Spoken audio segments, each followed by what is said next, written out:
Good morning students. प्रज्ञा विद्यालय की online classes में आपका स्वागत है। और आज हम कक्षा 12वीं का भूगोल विषय का अध्याय 6 का लेक्चर 5 करने जा रहे हैं। लास्ट लेक्चर में हमने कर लिया था कि जो उद्योग है उनका वर्गीकरण किस प्रकार से किया गया है और जो आधुनिक समय में जो परिवर्तन आए हैं विनिर्माण उद्योग, जो बड़े विनिर्माण उद्योग जो लगे हैं वो किन किन क्षेत्रों में लगे हैं। आज हम करेंगे जो लौह इस्पात उद्योग हैं, जो एक आधारभूत उद्योग कहा जाता है जिसको, वो कहाँ कहाँ पर ज़्यादा विकसित हुए हैं। लौह इस्पात उद्योग सभी उद्योगों का आधार है, इसलिए इसे आधारभूत उद्योग भी कहा जाता है। ये आधारभूत इसलिए है क्योंकि यह अन्य उद्योगों जैसे कि मशीन और औजार जो आगे उत्पादों के लिए प्रयोग किए जाते हैं को कच्चा माल प्रदान करता है। अब देखें, ये हमने जैसे पहले भी कर लिया था डिस्कस है जब हमने वर्गीकरण उद्योगों का किया था कि आधारभूत उद्योग क्या होते हैं। तो लोहे को आधारभूत क्यों कहा जाता है? क्योंकि लोहे से मशीनें और औजार बनते हैं और जो अन्य उद्योगों में कच्चे माल के रूप में प्रयोग किए जाते हैं। इसे भारी उद्योग भी कहा जाता है क्योंकि इसमें जो माल तैयार होता है वो क्या होता है, भारी भरकम होता है। इसकी वजह से इसमें, क्योंकि इसमें बड़ी मात्रा में भारी भरकम कच्चा माल उपयोग में लाया जाता है और तैयार माल है वो भी क्या है, वो भी भारी होता है। लोहा निकालने के लिए लोहे से को झोंका भट्टियों में कार्बन एवं चूना पत्थर के साथ प्रगलन किया जाता है या कहें कि गलाया जाता है। उसको पिघला हुआ लोहा बाहर निकलकर जब ठंडा हो जाता है तो उसे कच्चा लोहा कहते हैं। और इसी कच्चे लोहे में मैग्नीज मिलाकर इस्पात बनाया जाता है, यानी कि काफ़ी लंबा प्रोसेस होता है। पहले जो अशुद्ध लोहा होता है, लोहा ऐसे होता है, उसको गलाया जाता है, फिर उसी में मैग्नीज मिलाकर उसको एक अच्छी धातु के रूप में लोह इस्पात के रूप में उसको तैयार किया जाता है। इसके बाद देखें अवस्थिति के कारक, यानी कि कहाँ पर लोह इस्पात उद्योग ज़्यादा अवस्थित मिलते हैं, कहाँ स्थित मिलते हैं। प्रागत रूप से बड़े इस्पात उद्योग की स्थिति कच्चे माल के स्रोत इसमें फिर रही है जहाँ लोह ऐसा कोयला, मैग्नीज और चूना पत्थर आसानी से उपलब्ध हो। अब ये हमने कर लिया था कि उद्योगों की अवस्थिति को कौन प्रभावित करता है, कच्चा माल। अब जो लोह इस्पात उद्योग है उसमें ज़्यादातर जो कच्चा माल वो क्या होता है, भारी होता है। अब जैसे देखिए लोह ऐसे को भारी है, कोयला है, मैग्नीज, चूना पत्थर काफ़ी मात्रा में चाहिए। तो इसीलिए ये उद्योग ज़्यादातर उन्हीं क्षेत्रों में मिलते हैं जहाँ पर ये खनिज उसको आसानी से मिल जाए। ऐसे स्थानों पर भी स्थित हैं जहाँ कच्चा माल आसानी से पहुँचाया जाता है, जैसे पतन के समय। अब कुछ नए क्षेत्र विकसित होंगे क्योंकि क्या विकसित हुआ है, जो परिवहन के साधन वो विकसित हुए हैं, जिसकी वजह से क्या हुआ है, अब इस कच्चे माल को दूर भी ले जाया जा सकता है। और मेनली पत्तनों के पास क्या होता है कि लोह इस्पात उद्योग लगाए जाते हैं क्योंकि जल मार्गों के द्वारा जो परिवहन होता है वो सस्ता भी पड़ता है और वो सुलभ भी रहता है इस भारी वस्तु के लिए। छोटे इस्पात कारखाने कच्चे माल की अपेक्षा बाजार के समीप होना अधिक महत्वपूर्ण होता है। अब देखिए छोटे इस्पात कारखाने, ये तो बड़े की बात थी, अब छोटे क्या होते हैं, बाजार के पास लगते हैं। अब देखिए बाजार के पास क्यों होती है, इसका क्या कारण, क्योंकि कच्चे माल के रूप में रद्दी धातु बाजार में उपलब्ध हो जाती है। जैसे कि हम कबाड़ी को देते हैं जो जंग लगा हुआ लोहा है या खराब जो लोहा है उसको अगर बेचते हैं तो उसी को गलाकर दोबारा से दूसरी वस्तु के रूप में उसको परिवर्तित किया जाता है, इसलिए ये बाजार के पास रखते हैं। वितरण अगर विषय में देखें तो यह एक जटिल उद्योग है जिसमें अधिक पूंजी की आवश्यकता होती है तथा उत्तरी अमेरिका, यूरोप एवं एशिया के विकसित देशों में इसका केंद्रीकरण है।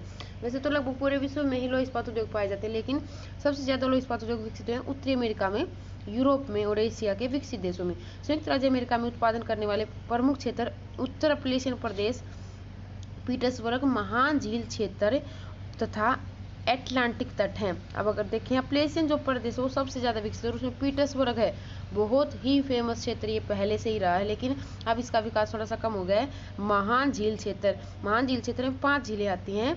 ईरी है, जैसे मिसिसिपी झील है और मिशिगन झील है, ओंटारियो झील है। तो इन झीलों से मिलकर सुपीरियर जो सबसे बड़ी झील बोली जाती है मीठे पानी की, वो यहाँ पर है। तो उन झीलों का जो मिला हुआ क्षेत्र है उसमें शिकागो, गैरी, इरी, क्वींसलैंड, लोरेन और बेफेलो ये क्षेत्रों के नाम है, यहाँ पर इसका विकास हुआ है। इसके अतिरिक्त इस उद्योग का विस्तार दक्षिणी राज्य अलबामा में भी हुआ है। अब अमेरिका में अगर देखें तो दक्षिणी भाग में जो अलबामा है वहाँ पर भी थोड़ा सा विकास का। अगर मैप में मैं आपको दिखाऊँ तो किस प्रकार से आप लोग देखेंगे, ये जो अमेरिका का क्षेत्र है, ये जो क्षेत्र है ये सबसे ज़्यादा, इस क्षेत्र में सबसे ज़्यादा अप्लेशियन पर्वत है। अप्लेशियन पर्वत के पास ये इसको बोला जाता है महान झील, 5 झीलों को मिलाकर जो क्षेत्र बनाया गया है तो ये क्षेत्र है।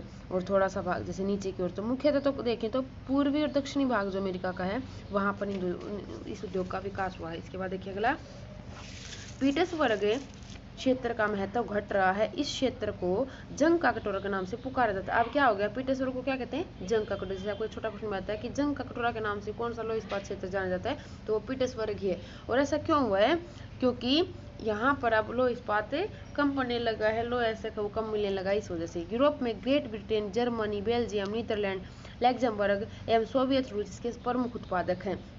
अब यूरोप में देखें तो ये प्रमुख देश है जहाँ पर लौह इस्पात तैयार किया जाता है। इसके बाद एशिया महाद्वीप में चलते हैं। एशिया महाद्वीप में जापान के नागासाकी एवं टोक्यो जो सबसे सघन बसुआ क्षेत्र बोला जाता है जापान का, योकोहामा, चीन में संगाई, वुहान, भारत में जमशेदपुर, कुल्टी, दुर्गापुर, राउरकेला, भिलाई, बोकारो, स्लेम और विशाखापट्टनम और भद्रावती प्रमुख केंद्र। इनको जैसे डिटेल में हम आगे भी करेंगे जब भारत के लौह इस्पात संयंत्र हम करेंगे।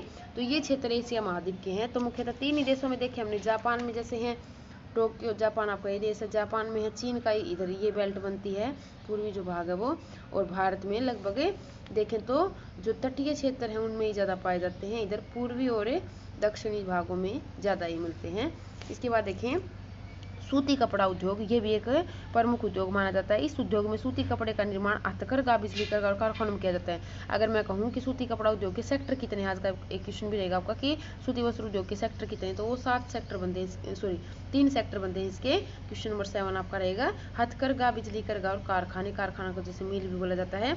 यह हथकरघा अगर देखें तो हथकरघा क्षेत्र में अधिक श्रमिकों की आवश्यकता होती है। यह अर्धकुशल श्रमिकों को रोजगार प्रदान करता है। इसमें श्रमिक तो ज्यादा चाहिए लेकिन ये अर्धकुशल होते हैं हथकरघा में। पूंजी की आवश्यकता भी इसमें कम होती है। स्वतंत्रता के आंदोलन में महात्मा गांधी ने खादी के उपयोग पर बल दिया था। इसके अंतर्गत सूत की कताई, बुनाई आदि का कार्य किया जाता था।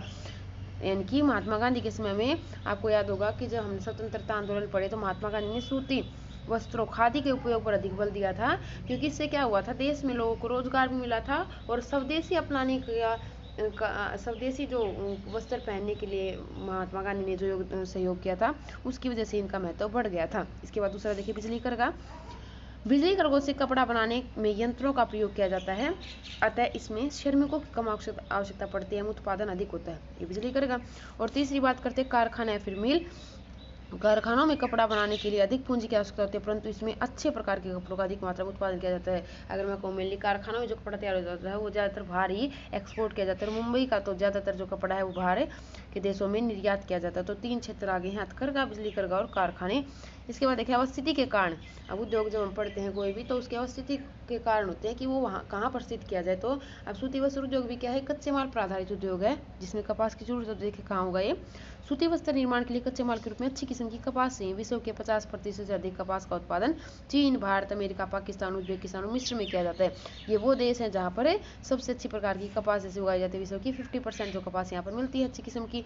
ग्रेट ब्रिटेन, उत्तरी पश्चिमी यूरोप के देश एवं जापान भी आयातित धागे से सूती कपड़े का उत्पादन करते हैं। लेकिन अब कुछ देश कैसे हैं जहाँ पर कपास तो नहीं है लेकिन वो क्या करते हैं कि जो सूती धागा है उसको आयात कर लेते हैं और उससे फिर कपड़ा तैयार करते हैं, जैसे कि जापान इसमें काफी प्रमुख देश रहा है।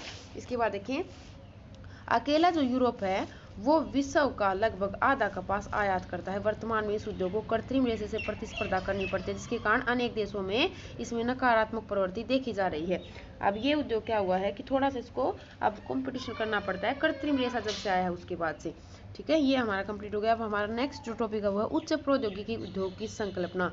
यानी कि अब जो हमारी उच्च प्रौद्योगिकी जो विकसित हो रही है उससे थोड़ा सा बदलाव आया है उद्योगों में, तो उनकी हम बात करेंगे। इसका क्वेश्चन ऐसे बनता है कि उच्च प्रौद्योगिकी उद्योग की संकल्पना क्या है या फिर उच्च प्रौद्योगिकी उद्योग की विशेषताएं क्या है। आपका क्वेश्चन भी जैसे आज एक रहेगा और काफी महत्वपूर्ण क्वेश्चन यह पेपर में कई बार आता है। निर्माण क्रियाओं में उच्च प्रौद्योगिकी की नवीनतम पीढ़ी है। इसकी विशेषताएं देखिए, सबसे पहले तो इसमें उन्नत वैज्ञानिक एवं इंजीनियर उत्पादकों का निर्माण गहन शोध एवं विकास के प्रयोग द्वारा किया जाता है। सबसे पहले तो क्या चाहिए, इसमें वैज्ञानिक और इंजीनियर काफी ज्यादा होते हैं जो उत्पादन करते हैं, वस्तुओं का शोध करते हैं। दूसरा देखें संपूर्ण शक्ति श्रमिक शक्ति का अधिकतर भाग सफेद कॉलर श्रमिकों का होता है। अब एक बार कॉलर देख लीजिए आप, सफेद कॉलर किसको बोला जाता है, जो ये उच्च किस्म के श्रमिक जैसे कि जो मैं कहूँ कि इंजीनियर और वैज्ञानिक है उनको सफेद कॉलर श्रमिक कहा जाता है। ये उच्च दक्ष व विशिष्ट व्यावसायिक श्रमिक होते हैं। और वास्तविक उत्पादक नीला कॉलर कौन होते हैं, जो नॉर्मल श्रमिक है ना, जैसे कि उद्योग में श्रमिक काम करते हैं, निम्न स्तर पर जो श्रमिक काम करते हैं उनको बोलते हैं नीला कॉलर श्रमिक। और इनको क्या बोलते हैं, सफेद कॉलर। लाल कॉलर जैसे कि जो कृषि का काम जो श्रमिक करते हैं उनको लाल कॉलर बोला जाता है। इसमें कौन से श्रमिकों की संख्या में ये इनकी संख्या में अधिक होते हैं, कौन से, सफेद कॉलर। अगर नॉर्मली उद्योग अगर आप देखें तो उसमें नीला कॉलर श्रमिक ज्यादा होते हैं, लेकिन उच्च प्रौद्योगिकी उद्योगों में कौन से श्रमिक ज्यादा है, सफेद कॉलर के जो श्रमिक हैं वो ज्यादा मिलते हैं। उच्च प्रौद्योगिकी उद्योग में यंत्र मानव कंप्यूटर आधारित डिजाइन, जिसको कैड बोला जाता है, धातु पिघलान एवं शोधन के इलेक्ट्रॉनिक नियंत्रण एवं नए रासायनिक औषधि उत्पाद प्रमुख स्थान रखते हैं। यानी कि टेक्नोलॉजी की कोई भी कमी नहीं होती है, सब कुछ कंप्यूटर पर आधारित ऑटोमेटिक चीजें हैं वो काम करती हैं। इस नए औद्योगिक भूदृश्य में विशाल भवन, कारखाने एवं भंडार क्षेत्रों के स्थान पर आधुनिक साफ सुथरे स्मार्ट भवन, बिखरे कार्यालय, यानी कि पास पास नहीं होते, काफी खुला खुला इनके पास होता है, एवं प्रयोगशालाएं देखने को मिलती हैं। अब इसका कारण मैं आपको बता देती हूँ। जो उद्योग नॉर्मली उद्योग होते हैं उनके पास तो क्या होते हैं, बड़े बड़े भवन, जैसे कि श्रमिकों के लिए आवास स्थल होते हैं, कारखाने होते हैं, साफ सफाई का कोई विशेष ध्यान नहीं होता। लेकिन यहाँ पर पूरा ध्यान रखा जाता है, क्योंकि इनमें जो काम करने वाले हैं वो वैज्ञानिक हैं, उनको रिसर्च करने, उनको काफ़ी ज़्यादा सोच विचार करना पड़ता है, कंपटीशन काफ़ी ज़्यादा उनका आपस में रहता है, तो उनके ऊपर स्ट्रेस ना, इसलिए इनको खुले वातावरण में रखा जाता है। अब इनमें नियोजित व्यवसाय पार्क का निर्माण भी किया जा रहा है, वे उच्च प्रौद्योगिकी उद्योग जो प्रादेशिक सह केंद्रित हैं, आत्मनिर्भर एवं उच्च विशिष्टता लिए होते हैं, उन्हें प्रौद्योगिकी ध्रुव कहा जाता है। अब देखिए, एक और आता है जो पोल, इसको भी कहते हैं, जैसे कि टेक्नोलॉजिकल पोल या फिर प्रौद्योगिकी ध्रुव जिसको कहा जाता है। सैन फ्रांसिस्को के समीप सिलिकन घाटी एवं सिएटल के समीप सिलिकन वन प्रौद्योगिकी ध्रुव के अच्छे उदाहरण हैं। विश्व अर्थव्यवस्था में निर्माण उद्योग का बड़ा योगदान है। लो इस्पात, वस्त्र, मोटर गाड़ी निर्माण, पेट्रो रसायन, इलेक्ट्रॉनिक विश्व के प्रमुख उद्योग हैं। तो अब आपने देखा कि कितना बदलाव उद्योगों के अंदर आ रहा है, उच्च प्रौद्योगिकी की वजह से काफ़ी चेंज जैसे इसके अंदर आए हैं, हर क्षेत्र में काफ़ी ज़्यादा विकास जैसे हुआ है। तो इसके बाद देखिए आज का जो आपका होमवर्क है वो क्या रहेगा, ये लेसन हमारा आज कंप्लीट हो गया है। तो बाकी जितने भी क्वेश्चन हमारे एनसीईआरटी के बच्चे आज उनको हम कंप्लीट करेंगे। पहला क्वेश्चन देखिए, निम्न में से कौन सा कथन है सत्य है। एनसीईआरटी का पहला ही प्रश्न ये है, पहले ही भाग का, तो आपको थोड़ा सा इनको ध्यान से पढ़ना पड़ेगा कि असत्य बताना है आपको। होली के सहारे जूट के कारखाने सस्ती जल यातायात की सुविधा के कारण स्थापित हुए। अब आपको पता है कि पहले की क्लासेस में आपने पढ़ा होगा, होली जैसे कोलकाता में के पास है, तो यहाँ पर जूट के कारखाने वो क्यों है, क्योंकि यहाँ पर जल यातायात की सुविधा अच्छी है, होली की नदी की वजह से है वो। तो दूसरा, चीनी सूती वस्त्र एवं वनस्पति तेल उद्योग स्वच्छंद उद्योग है। अब ये बिल्कुल ही गलत है, क्योंकि चीनी उद्योग है वो एक भारी उद्योग है, सूती वस्त्र है वो भी, और वनस्पति, जबकि स्वच्छंद उद्योग मैंने आपको क्या बताया था कि जिन उद्योगों पर कच्चे माल का ज़्यादा प्रभाव नहीं पड़ता है उनको कहते हैं, लेकिन इन पर तो कच्चे माल का डायरेक्ट प्रभाव पड़ता है। पतन नगरों में भारत के उद्योगों को आकर्षित किया है। पतन नगरों के पास भारत के उद्योग, जैसे मैंने बताया ना, लो इस्पात उद्योग भी जैसे पतनों के पास स्थापित होने लगे, क्योंकि कच्चा माल आसानी से लाया जा सकता है।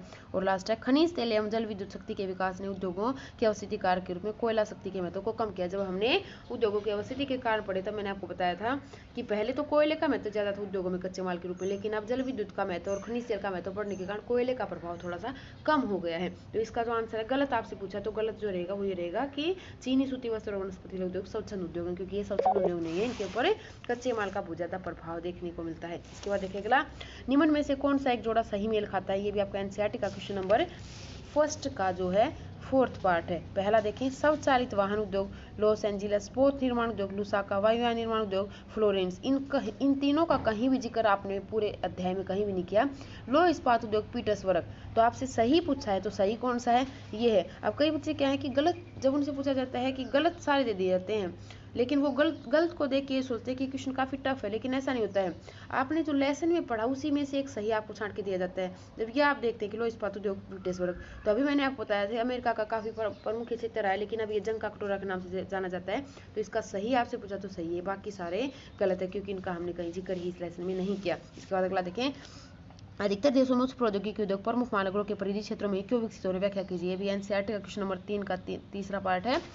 अब आपने देखा कि उच्च प्रौद्योगिकी उद्योग की काफ़ी ज़्यादा विशेषताएं, लेकिन एक चीज़ और देखी गई है कि ये ज़्यादातर कहाँ मिलते हैं, ये मुख्यतः महानगरों के पास ही मिलते हैं। ऐसा क्यों, वो आपको बता देती हूँ।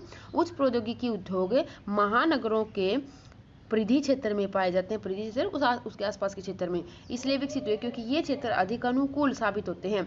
महानगरों की सामाजिक, सांस्कृतिक, वैज्ञानिक गतिविधियां इन उद्योगों को अप्रत्यक्ष रूप से सहयोग देती हैं, और वैज्ञानिक और तकनीकी दक्षता पर निर्भर होने के कारण ये प्राय विश्वविद्यालयों तथा शोध संस्थाओं के पास भी स्थापित की जाती है। ये संस्थाएं महानगरों में अधिक मिलती हैं। ये जो कारण था, ये क्या था, इन उद्योगों के विकसित होने के कारण था। इसके बाद अगला देखें, अफ्रीका में अपरिमित प्राकृतिक संसाधन है, फिर भी औद्योगिक दृष्टि से बहुत पिछड़ा महाद्वीप है, समीक्षा कीजिए। अब आपको मैं बार बार कहती हूँ कि अफ्रीका है वो काफ़ी ज़्यादा पिछड़ा हुआ जो राष्ट्र है वो है, महाद्वीप है, लेकिन यहाँ पर अगर खनिज देखें तो काफ़ी ज़्यादा है। तो ऐसा क्यों हुआ कि ये पिछड़ा हुआ है। देखें, अफ्रीका में खनिजों के विशाल भंडार है, यहाँ बहुमूल्य खनिजे जैसे सोना, चांदी, प्लेटिनम, हीरा भी अधिक मात्रा में मिलते हैं, लेकिन फिर भी यहाँ औद्योगिक विकास नहीं पूर्ण रूप से नहीं हो पाया है। क्यों नहीं हो पाया है? इसके निम्न कारण है। अफ्रीका में पूंजी की कमी होने के कारण उच्च प्रौद्योगिकी तकनीक का विकास नहीं हो पाया। एक तो पैसे की बहुत ज़्यादा कमी पाई जाती है यहाँ पर। दूसरा, परिवहन के साधनों का विकास भी कम हो पाया है। तीसरा, शिक्षा का स्तर निम्न पाया जाता है, जिसके कारण तकनीकी ज्ञान प्रभावित होता है। अब पढ़े लिखे लोग होंगे तभी तो उच्च प्रौद्योगिकी विकसित हो पाएगी। अब शिक्षा का स्तर क्या है? काफ़ी निम्न है। और लास्ट है कि आज भी अफ्रीका महाद्वीप में जन्म दर और मृत्यु दर उच्च पाई जाती है, जिसके कारण हम कह सकते हैं कि हम मानव संसाधन के विकास की कमी के कारण औद्योगिक क्षेत्र का विकास कम हो पाया है। हर एक क्षेत्र में थोड़ा सा पिछड़ा हुआ है। पूंजी के मामले में देखें तो उसमें भी, टेक्नोलॉजी देखें वो भी कम है विकसित, यहाँ की स्वास्थ्य की सुविधाएं देखें वो भी कम पाई जाती है। तो इसलिए क्या है, जब तक मानव विकास का संसाधन अच्छे प्रकार से नहीं हो सकता तब तक इस महाद्वीप का विकास के उद्योगों का विकास नहीं कर सकते हम। इसके बाद अगला देखें, उच्च प्रौद्योगिकी उद्योग की प्रमुख विशेषताएं। जो अभी मैंने आपको बताई थी कि उच्च प्रौद्योगिकी उद्योग की प्रमुख 5 विशेषताएं हमने यहाँ पे करी थी। क्या क्या इसकी विशेषताएं वो आपको कंप्लीट करनी है। भारी उद्योग का एक उदाहरण दीजिए, तो मैंने अभी आपको करवाया था ये भी कि लोह इस्पात उद्योग भारी उद्योग, क्योंकि इसका कच्चा माल भी भारी है, उसका तैयार माल भी भारी होता है। और सूती वस्त्र उद्योग के 3 सेक्टर कौन से, तो हमने कर लिया था ये हथकरघा, बिजली करघा और कारखाना। तो ये आपको फेयर नोटबुक अच्छे से करने हैं। इस लेसन को आपने कंप्लीट करना, अगर पीछे का आपका रहा हुआ है उसको अच्छे से याद करना है। Thank you.